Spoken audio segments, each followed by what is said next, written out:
Hello friends, welcome to MKH. I am Sneha Singathiya. जैसा कि आप जानते हैं कि हमने हमारा कॉम्प्लेक्स नंबर स्टार्ट किया हुआ था और इसके अंदर आज का हमारा टॉपिक है जी ज्योमेट्री ऑफ कॉम्प्लेक्स नंबर। और कॉम्प्लेक्स नंबर का हमारा ये 5th पोर्शन है जी, यानी 5th वीडियो है। सो बेसिकली हमने प्रीवियस वीडियो में भी ज्योमेट्री का कुछ पोर्शन देखा था, लेकिन फिर भी हम वापस से स्टार्टिंग से स्टार्ट करें जी ज्योमेट्री ऑफ कॉम्प्लेक्स नंबर। ठीक है जी। सो बेसिकली फर्स्ट हमारा आता है जी ज्योमेट्री ऑफ कॉम्प्लेक्स नंबर में हम देखते हैं जी line of equation of line. Sorry, उससे पहले हम कुछ और चीज़ें डिस्कस कर लेते हैं।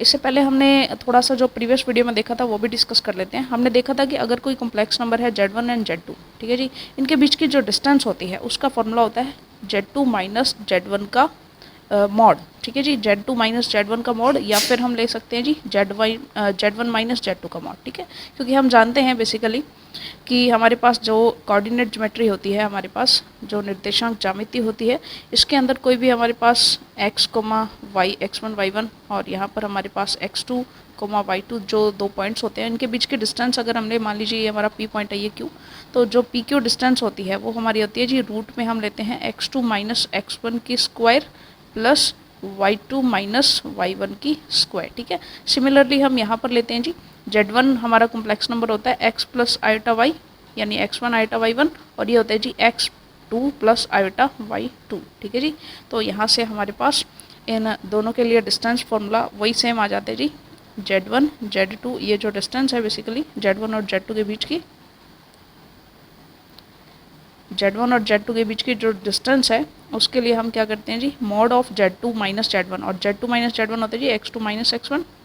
ठीक है जी, plus iota y2 minus y1। ठीक है, अब इसका मॉड लेंगे तो मॉड में सिंपली रूट में इसकी स्क्वायर आ जाएगी एंड इसकी स्क्वायर आ जाएगी। ठीक है जी, सिंपली ऐसा हो जाता है। चलिए, सो ये हमने देख लिया था कि अगर दो पॉइंट्स के बीच में डिस्टेंस फाइंड आउट करनी हो। सो अब हम देखते हैं जी नेक्स्ट सेकंड टॉपिक।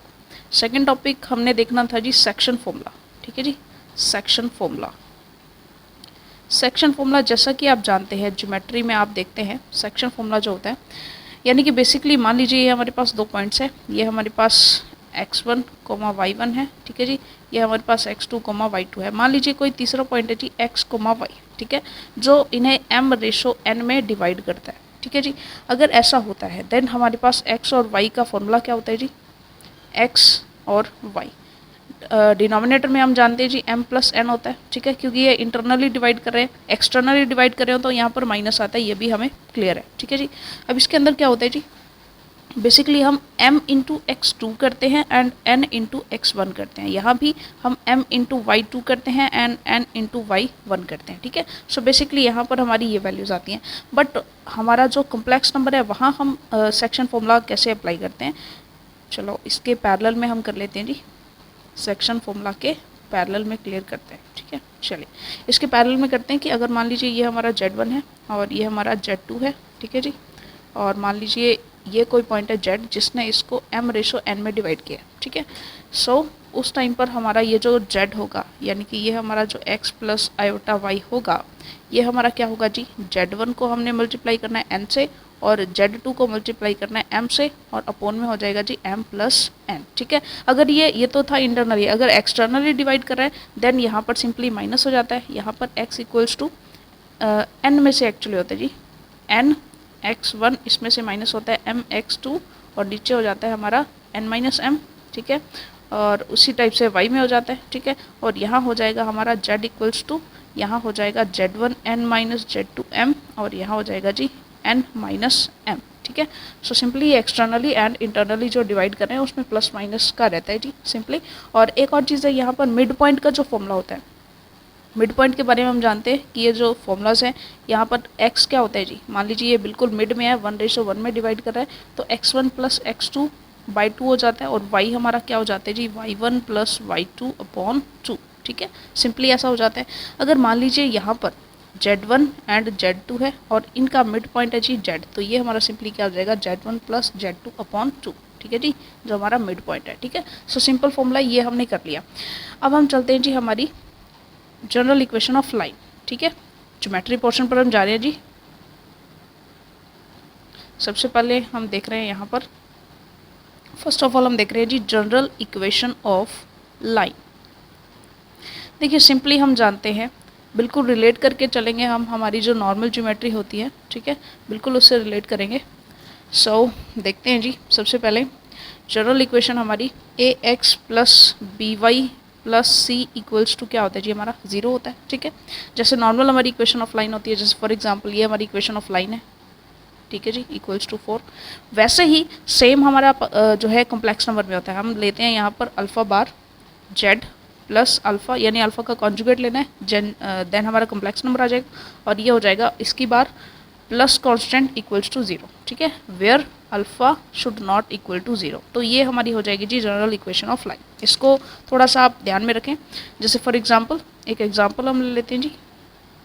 एग्जांपल मान लीजिए ये है हमारे पास 3 iota Z minus 3 iota Z conjugate and plus 9 equals to 0, ठीक है जी।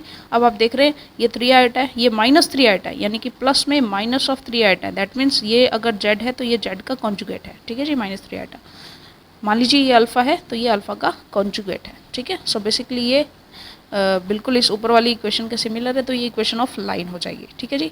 अब हम देखते हैं equation of circle. Equation of circle तो हम पहले भी जानते हैं, एक दो बार हम देख भी चुके हैं कि हमारी mod of Z equals to are, ये जो होता है ये इक्वेशन ऑफ सर्कल ही होती है, बिकॉज हम जानते हैं वैसे भी X square plus Y square जो है इक्वल्स टू आर स्क्वायर, ये हमारी ज्योमेट्री में नॉर्मल इक्वेशन ऑफ सर्कल होती है, ठीक है। सो यहाँ पर हम कहेंगे जी इक्वेशन ऑफ सेकेंड हमारी आएगी जी इक्वेशन ऑफ सर्कल। तो इक्वेशन ऑफ सर्कल हमारी बेसिकली क्या होती है जी, x square plus Y square equals to r square, और यहाँ पर हमारी क्या हो जाएगी, क्योंकि हम जानते हैं x square plus Y square हमारे पास mod of Z equals to are, ये हमारा जनरल इक्वेशन ऑफ सर्कल हो जाएगी, ठीक है। क्योंकि हम जानते हैं मॉड ऑफ जेड हमारा क्या होता है, मॉड ऑफ जेड हमारा होता है जी बेसिकली मॉड ऑफ जेड होता है हमारा under root X square plus Y square, ठीक है। अब यहाँ पर देखिए ये तो होता है जब हमारा सेंटर क्या हो जी, सेंटर 0 0 हो। इफ़ सेंटर हमारा क्या हो जी 0,0, यानी कि जो हमारा ओरिजिन है वही हमारा सेंटर हो, ठीक है। इस टाइप से हमारा सर्कल बने जिसकी रेडियस क्या हो जी आर हो, ठीक है। बट अगर हमारा सेंटर 0 0 पे नहीं है, देन हमारी इक्वेशन कैसे बनेगी, if centre at A comma B, ठीक है जी। अगर हमारा सेंटर इस टाइप से बनता है, ठीक है, कि कोई ए कोमा बी पर मान लीजिए, या ये कहें कि यहाँ पर ए कोमा बी पर हमारा एक सेंटर इसका बन रहा है और इस टाइप से सर्कल है, ठीक है, जिसकी रेडियस कितनी है जी, इसकी रेडियस आर है, ठीक है। देन हमारी इक्वेशन क्या हो जाएगी, तो हमारी इक्वेशन देखिए जनरली हमारी क्या होती है कि एक्स माइनस ए की square plus Y minus B की square equals to r square, ठीक है। लेकिन कॉम्प्लेक्स नंबर में हम जानते हैं एक तो हमारा जेड हो जाएगा एक्स प्लस आइटा वाई, और एक हमारा हो जाएगा जी जेड नोट जो कि हमारा सेंटर है, ठीक है जी। ये तो हमारा वेरिएबल होगा, ये हमारा कांस्टेंट जो गिवन होगा, ठीक है। तो यहाँ से हमारे पास इक्वेशन क्या आएगी जी, सिंपली हम कहेंगे जेड माइनस जेड नोट की बार इक्वल्स टू आर, ठीक है। ये हमारा हो जाएगा जी इक्वेशन ऑफ सर्कल, ठीक है, क्योंकि हम जानते हैं यही Z minus Z not bar यही हमारा क्या हो जाएगा जी, बेसिकली एक्स माइनस ए की whole square plus Y minus B की होल स्क्वायर, इसे हम आर के को लिख सकते हैं सिंपली, ठीक है। सो ये हमारी वही इक्वेशन बन जाएगी जो हमारी फर्स्ट इक्वेशन थी, ठीक है जी। चलिए, सो ये थी हमारी equation of centre, sorry equation of circle, ठीक है, जब सेंटर हमारा 0,0 पे और हमारा सेंटर ए कोमा बी पे हो, ठीक है। एक और जनरल इक्वेशन अगर हमें इसकी सेंटर की लिखना चाहें, तो जनरल इक्वेशन अगर लिखना चाहें, जनरल सर्कल जो होता है उसकी इक्वेशन को पूरी तरीके से जब हम कॉल के स्क्वायर्स वगैरह को सॉल्व करके जब हम लिखेंगे तो इसकी जनरल इक्वेशन बनेगी X square plus Y square plus 2gx, यानी x का कुछ फंक्शन होगा एंड देन y का फंक्शन होगा and then c equals to 0, और इसे बेसिकली हम यहाँ पर कुछ इस टाइप से लिख सकते हैं जी मॉड ऑफ जेड स्क्वायर, ठीक है। कॉम्प्लेक्स नंबर में ये हो जाएगी और वैसे बेसिक ज्योमेट्री में ये होती है जनरल इक्वेशन ऑफ सर्कल, ठीक है जी।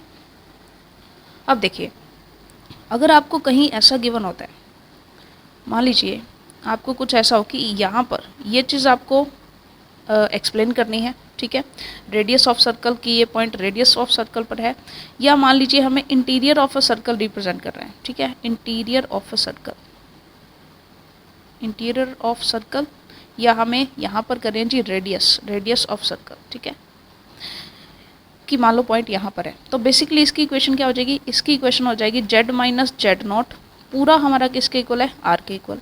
लेकिन इंटीरियर ऑफ सर्कल को डिनोट करना है तो हम कहेंगे कि जेड माइनस जेड नॉट जो है वो कहीं ना कहीं, यानी जो भी हमारा एरिया है वो कहीं ना कहीं लेस देन आर है, यानी आर से तो अंदर है, आर के बाहर नहीं है, ठीक है। ये हमारी बेसिक आर है तो आर के अंदर कहीं ना कहीं एग्जिस्ट कर रहा है, ठीक है। तो इंटीरियर ऑफ सर्कल का ये एक्सप्रेशन है और रेडियस पर ये एक्सप्रेशन है, ठीक है जी।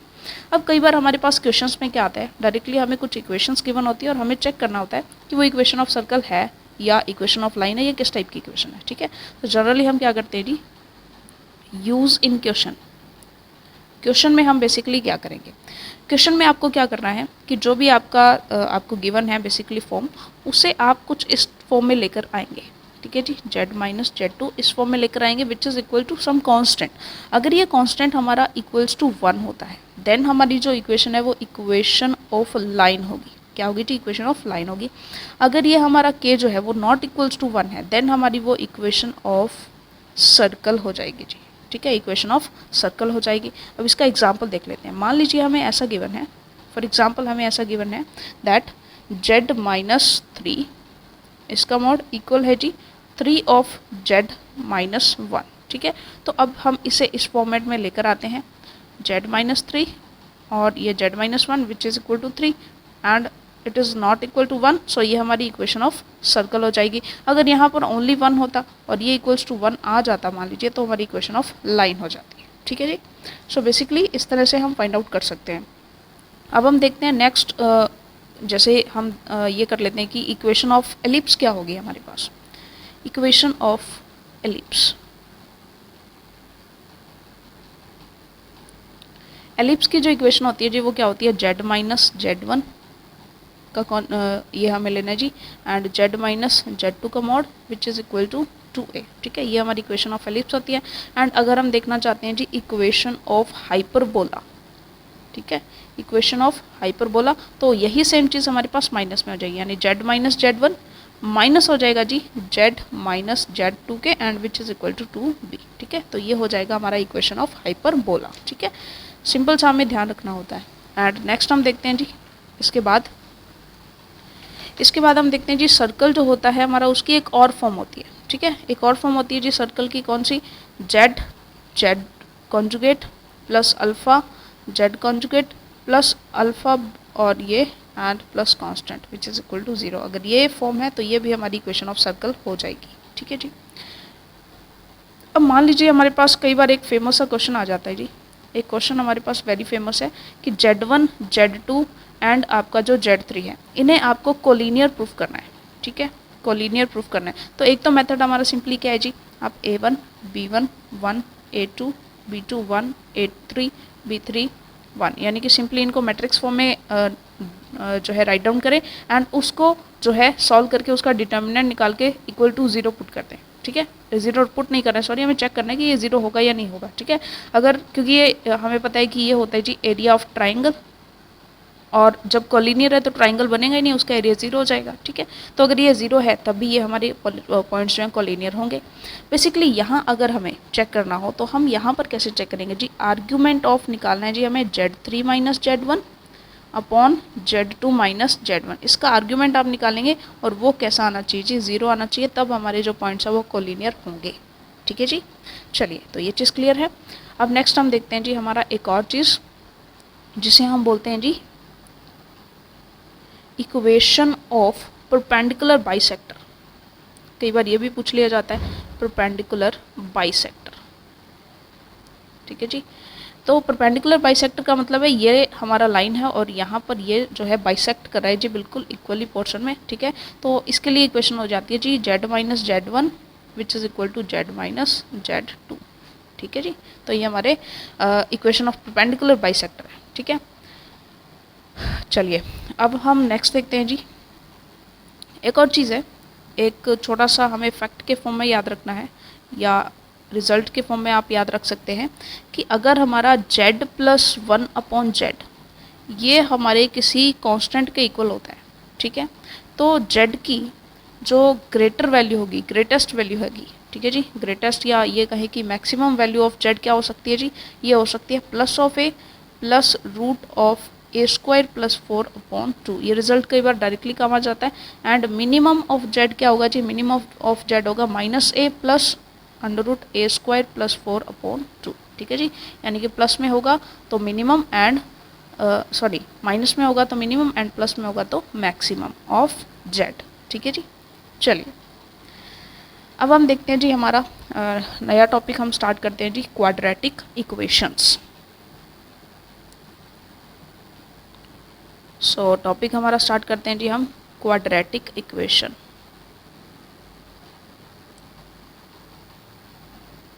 ठीक है जी, देखिए क्वाड्रेटिक इक्वेशन जो हमारा टॉपिक है इसके अंदर बेसिकली अगर हम जाएं, ओके सो इसके अंदर बेसिकली हम जाते हैं तो हम जानते हैं कि क्वाड्रेटिक इक्वेशन होती है हमारी कुछ इस टाइप की।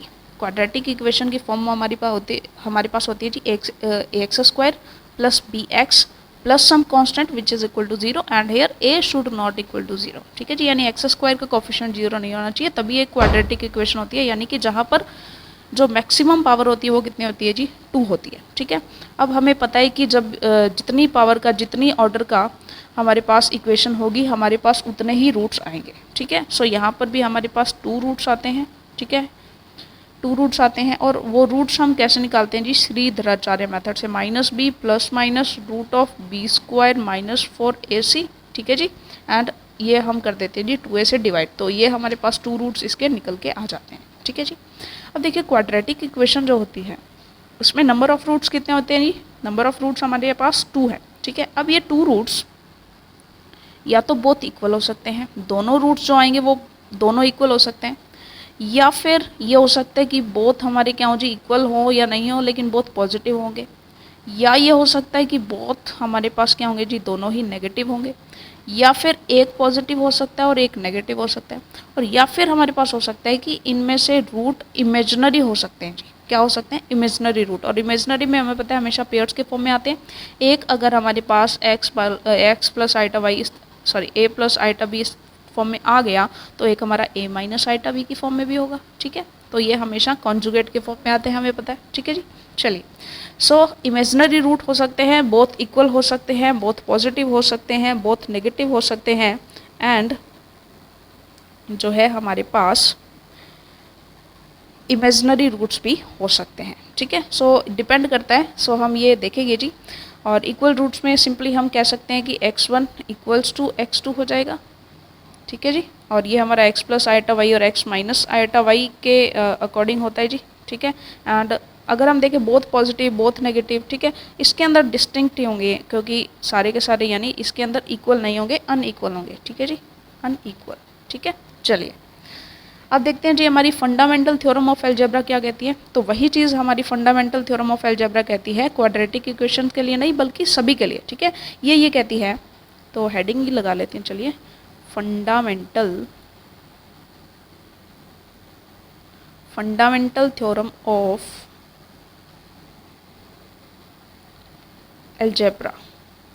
ठीक है जी, फंडामेंटल थ्योरम ऑफ अलजेब्रा क्या कहती है हमें कि जितनी हाईएस्ट पावर की हमारे पास इक्वेशन होंगे ना, रूट्स हमारे उतने ही होंगे। ठीक है, जितने ही हाईएस्ट पावर होगी उतने ही नंबर ऑफ हमारे रूट्स होंगे। ठीक है जी, यानी कि अगर हमारे पास इक्वेशन इस टाइप की है, ठीक है जी, जाते जाते कांस्टेंट इक्वल टू 0 होगा। ठीक है, तो यहाँ पर जो मैक्सिमम पावर है उतने ही हमारे क्या होंगे जी, नंबर ऑफ रूट्स, यानी जो हाईएस्ट डिग्री है एक तरह से उतने ही हमारे रूट्स हो जाएंगे। ठीक है, अब रूट्स निकालने के लिए हमारे पास सिंपल जो हमारा मेथड है वो तो क्या रहता है जी, 10th क्लास वाला मेथड, कि जब भी हमें किसी भी इक्वेशन के रूट्स फाइंड आउट करने होते हैं। फॉर एग्जांपल हमारे पास एक इक्वेशन है जी 27x square minus 10x plus 1 is equal to 0। या तो हम इसमें क्या करते हैं जी, जो सम और जो प्रोडक्ट होता है उसको मतलब इस तरह से करके और फैक्टर्स बना के करते हैं, या फिर हम क्या करते हैं यहाँ पर बेसिकली हमारा मेथड लगाते हैं कि सबसे पहले हम डिस्क्रिमिनेंट फाइंड करते हैं। ठीक है, डिस्क्रिमिनेंट जो होता है, डिस्क्रिमिनेंट फाइंड आउट करते हैं, हमारा क्या होता है जी, बी स्क्वायर माइनस 4ac। ठीक है, बी स्क्वायर माइनस 4ac हम यहाँ पर फाइंड आउट करेंगे, तो ये हमारा आएगा जी 100 minus 4 into 27 into 1। Okay, so ये हमारा हो जाएगा जी root of -8 which is equal to 2 √2 iota. ठीक है। अब हमारा जो डिस्क्रिमिनेंट है वो ये आ गया। अब x जो होंगे ये क्या हो जाएंगे जी, ये हो जाएगा हमारे पास माइनस बी प्लस माइनस जो आपका डिस्क्रिमिनेंट आया है एंड अपॉन में हो जाएगा जी 2a। तो ये हमारा सिंपल हो जाएगा माइनस ऑफ -10, एक सेकेंड, ये हो जाएगा जी minus of -10 plus minus 2√2 iota upon 2 into 27, ठीक है जी। 2a होता है तो ये हो जाएगा जी 54। ओके, सो ये हमारा सिंपली आंसर आ जाएगा यहाँ से। ओके, सो ये तो मेथड था हमारा 10th क्लास वाला। बट यहाँ पर देखिए, यहाँ पे सिंपली क्या होता है, यहाँ पे हमें कुछ चीज़ें देखनी पड़ती हैं जी। सबसे पहले थ्योरेटिकल एस्पेक्ट से इसे देख लेते हैं हम, ठीक है जी। चलिए, सबसे पहले ये कहते हैं कि जो भी आपके पास इक्वेशन है, ठीक है जी, जो भी आपके पास इक्वेशंस है उसमें अगर सारे के सारे जो आपके कोफिशिएंट्स हैं, सारे के सारे क्या हैं जी, जो सारे के सारे कोफिशिएंट्स हैं यानी ए बी एंड सी, सारे के सारे अगर आपके पास रियल हैं, ठीक है, या फिर आपके पास कोफिशिएंट्स खुद ही क्या आ जाएं, कोफिशिएंट्स खुद ही नॉन रियल आ जाएं या इमेजनरी आ जाएं, ठीक है। For example x² - 7 iota x plus 12 या -12 लेते हैं, -12 इक्वल्स टू 0, ऐसी कोई इक्वेशन आ जाए और रियल में मान लीजिए ये आ जाए, जैसे अभी अपने जो एग्जांपल किया -10x + 1, ठीक है जी। तो यहाँ पर सारे के सारे कोफिशिएंट्स रियल है, लेकिन यहाँ पर जो है एक जो कोफिशिएंट है वो कैसा है जी, इमेजनरी है। अगर ऐसा होगा तो एटलीस्ट 1 रूट कैसा जी, एटलीस्ट 1 रूट तो इसका क्या होगा जी, इमेजनरी होगा ही होगा, ठीक है। एक रूट तो कम से कम इमेजनरी होगा ही होगा, ठीक है। यानी कि या ये कहें कि एटलीस्ट 1 रूट तो हमारा क्या होगा जी, नॉन रियल होगा, ठीक है। यानी कि या ये मान सकते हैं कि एक कॉम्प्लेक्स हो सकता है, दूसरा रियल हो सकता है, लेकिन एक तो कॉम्प्लेक्स होगा ही होगा, ठीक है। नेक्स्ट बात करें, अगर सारे के सारे कोफिशिएंट्स हमारे क्या है जी, रियल है, देन हमारे पास दोनों पॉसिबिलिटीज़ बन सकती हैं। रियल रूट्स भी आ सकते हैं सारे के सारे इमेजिनरी रूट्स भी आ सकते हैं, ठीक है। So basically all coefficients real है तब तो दोनों सिचुएशन बन सकती है, लेकिन नॉन रियल है अगर तो एक हमारा एटलीस्ट 1 हमारा जो होगा वो हमारा इमेजिनरी आएगा ही आएगा। एक चीज़ इसमें और है कि मान लीजिए यहाँ पर देखिए 2 रूट्स आने हमारे, ठीक है, कोफिशिएंट्स नॉन रियल हैं, तो दोनों रूट्स में ज़रूरी नहीं है कि वो कॉन्जुगेट ही आए। एक हमारे पास कॉम्प्लेक्स नंबर आएगा, दूसरा जरूरी नहीं है उसका कॉन्जुगेट आए, बल्कि वहाँ पर एक रियल वो भी आ सकता है, रियल रूट भी। यहाँ पर या तो दोनों रियल रूट आएंगे या दोनों के दोनों इमेजिनरी आएंगे, और जो भी आएंगे वो एक दूसरे के कॉन्जुगेट ही होंगे अगर हमारे पास ऑल रियल कोफिशिएंट्स हैं, ठीक है। तो ये चीज़ हमें थोड़ा सा देखनी होती है। और जो डिस्क्रिमिनेंट हम निकालते हैं उसके अकॉर्डिंग देखें, सो बेसिकली b² - 4ac, ठीक है, ये हमने निकाला था। ये देखिए, ये या तो हमारा क्या हो सकता है, या तो हमारा ग्रेटर देन 0 हो सकता है, या हमारा ये इक्वल टू 0 हो सकता है, या फिर हमारा ये लेस देन 0 हो सकता है, ठीक है। अगर इक्वल टू 0 हो गया यानी बोथ हमारे रूट्स कैसे हैं जी, बोथ रूट्स हमारे इक्वल हैं, ठीक है। अगर ये ग्रेटर देन 0 है तो रूट में हमारे पास पॉजिटिव वैल्यू ही बनेगी, ठीक है, और पॉजिटिव वैल्यू ही बनेगी दैट मीन्स कोई भी हमारे पास इमेजिनरी रूट आएगा ही नहीं, तो सारे के सारे रूट्स हमारे कैसे हो जाने वाले हैं, तो सारे के सारे रूट्स हमारे रियल रूट्स ही होंगे, ठीक है। 2 रियल रूट्स ही हमें मिलेंगे, ठीक है। अगर लेस देन 0 हो गया दैट मीन्स रूट के अंदर डेफिनेटली कोई ना कोई नेगेटिव नंबर मिलेगा, और नेगेटिव नंबर मिलते ही हमारे पास 2 इमेजिनरी रूट्स हमारे को मिल जाएंगे, ठीक है जी। तो ये चीज़ हमने ऑलरेडी देख ली है। अब हम देखते हैं जी नेक्स्ट सिंपल सा जो अलजेब्रा होता है जी इनका, कि बेसिकली जो हमारे पास एक इक्वेशन होती है क्वाड्रेटिक इक्वेशन, उसकी जनरल फॉर्म होती है कुछ इस टाइप से, विच इज़ इक्वल टू 0, ठीक है जी। यहाँ पर हम देखते हैं, मान लीजिए इसके 2 रूट्स हैं अल्फ़ा एंड बीटा, ठीक है। तो सम ऑफ रूट्स किसके इक्वल होता है, ये इक्वल होता है जी -b/a, यानी कि which is equal to minus of coefficient of x upon coefficient of x², ठीक है। एंड जो हमारा प्रोडक्ट होता है, प्रोडक्ट ऑफ रूट्स, ठीक है जी, प्रोडक्ट ऑफ रूट्स हमारा किसके इक्वल होता है, ये हमारा इक्वल होता है जी c/a, ठीक है। यानी कि जो हमारा कांस्टेंट होता है, constant upon coefficient of x², ठीक है, constant upon coefficient of x², ठीक है। तो ये बेसिक्स है, 10th क्लास में भी आपने बहुत ही अच्छे से पढ़ा हुआ होता है, ठीक है। चलिए इसके बाद देखते हैं जी, ओके नेक्स्ट देखते हैं। मान लीजिए हमारे पास कुछ इस टाइप की इक्वेशंस आ गई, यानी हमारे पास ऐसी इक्वेशन आ गई जो कि क्वाड्रेटिक नहीं है, बल्कि यहाँ पर हमारे पास पावर 3 की कोई इक्वेशन आ गई। मान लीजिए ये हो गया bx² plus cx plus d equal to 0। ठीक है, तो इस तरह की इक्वेशन के लिए हमारा जो है सम ऑफ रूट्स क्या हो जाएगा जी। अब इसके लिए हम मान लेते हैं अल्फ़ा, बीटा एंड गामा। मान लीजिए 3 रूट्स आएंगे क्योंकि ऑब्वियस सी बात है। सो सम ऑफ रूट्स हमारे पास क्या हो जाएंगे जी, ये हो जाएगा alpha plus beta plus gamma, जो हमारे पास आएगा ये हमारा -b/a ही होगा। ठीक है जी। एंड प्रोडक्ट ऑफ रूट्स जो है, प्रोडक्ट ऑफ रूट्स हमारा alpha into beta into gamma जो होगा वो हमारा d/a ही आएगा। ठीक है जी। एंड अगर हम देखें alpha into beta plus beta into gamma plus gamma into alpha, तो ये हमारा आता है जी c/a के इक्वल। ओके, एंड हमारे पास अगर सम एंड प्रोडक्ट गिवन होता है तो हम इक्वेशन कैसे बना सकते हैं। ठीक है, तो वो भी हम देख लेते हैं। अगर हमारे पास क्वाड्रेटिक इक्वेशन का सम एंड प्रोडक्ट गिवन है, सम को हम ऐसे दिखा रहे हैं जी, प्रोडक्ट को p से, तो हमारे पास इक्वेशन हो जाएगी x² minus sum into X plus product equals to 0। तो ये भी 10th क्लास का बेसिकली हमने पढ़ा हुआ होता है। ठीक है जी। कुछ और रिजल्ट्स हैं जी इसके, तो वो रिजल्ट्स हम देख लेते हैं थोड़ा सा, और उसके बाद बस हमारा लास्ट टॉपिक बचेगा जिसके अंदर हम जो है हमारे ट्रांसकेंडल जो हमारे फंक्शंस है वो देखने वाले हैं, जैसे जो ट्रिग्नोमेट्रिक, लॉग, एक्सपोनेंशियल, ये वाले जो फंक्शंस होते हैं, इंक्लूडिंग कॉम्प्लेक्स नंबर। जो कॉम्प्लेक्स नंबर में इनका मिक्सअप करेंगे फंक्शंस का, तो वो वाले जो फंक्शंस होते हैं वो हम अलग से पढ़ेंगे। उससे पहले देखिए थोड़ा सा ज्योमेट्री पोर्शन का ही पोर्शन है जी। बेसिकली हमारे जो है पता करना है कि एरिया ऑफ ट्राइंगल का फॉर्मूला क्या होता है। एरिया ऑफ ट्राइंगल, ठीक है जी। अब देखिए एरिया ऑफ ट्राइंगल क्या होता है। मान लीजिए हमारे पास 3 पॉइंट्स है Z1, Z2 एंड Z3, ये हमारे वर्टिसेस हैं। ठीक है जी। अब देखिए सिंपल सी बात, summation of Z2 minus Z3 और इसके साथ आएगा जी मॉडुलस ऑफ Z1 के स्क्वायर और अपॉन में आएगा 4 आइटा Z1। ठीक है जी, ये हमारे पास बेसिक सा इसका फॉर्मूला होता है। अब कैसे, सिंपली देखिएगा, ये हमारा होता है एरिया ऑफ ट्राइंगल। ठीक है, एरिया ऑफ ट्राइंगल। तो एरिया ऑफ ट्राइंगल इसे हम कैसे ओपन करेंगे, समीशन फॉर्म में, तो Z2 minus Z3, Z2 minus Z3 ले लिया तो यहाँ पर हम लेंगे Z1। ठीक है जी, और नीचे भी हम लेंगे Z1। ठीक है जी, प्लस अब हम ले रहे हैं Z1 minus Z2, Z1 minus Z2 लिया तो हम यहाँ पर लेंगे Z3। ओके, और नीचे भी हम लेंगे जी 4 आइटा Z3।